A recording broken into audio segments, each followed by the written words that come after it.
จะมูดก่อนที่หนอตัวใหญ่ใส่ก็จะมูปุ๋ยเอาก่อนแล้วโทษเด็ดเป็นหนอใส่ก็จะไว้ตัวใหญ่เนี่ยปากกระเพาะใส่ก็จะทุเด็ดพระพุทธวที่หนอเลยเอาไว้ใส่ก็จะหนอใส่ก็จะมือก่อนละมือหนอมือก่อนละมือตัวรอวันเดียวเลยมองเห็นละปากกระเพาะตัวเดียวก่อนเล่นก็น่าเจ็บหัวตบหลักหัวเลย YouTube จะสอยก็ต่อเนาะพวกก็ได้เลยก็ได้เน้นทอดแล้วคนก็รอเลยพวกก็ได้สอยก็ต่อเราพูดว่าที่เนาะอ้อมยอดชิวเลยเนาะกาลากิเมโคเว้ยเนาะแล้วเว้ยอันนี้คอย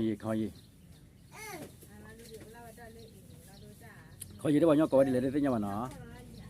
เอาไว้ประกันเราเป็นคนที่เขาลีดาวนี่เนาะโอ้สายก็ตอนเอาไว้ทุบไปเช่สายก็ต่อโอ้กอบประตูร้านเล่พอได้กว่าเราจะบอกกันสายก็ต่อมูกระตุกหลังหน่อยกระตุ้มมีเบลล์เราไม่มีเราเรื่องปกติมีละเราพูดว่าที่เนาะอ้อมยอดชิวเลยเนาะกาลากิเมโคเว้ยเนาะแล้วเว้ยอันนี้คอ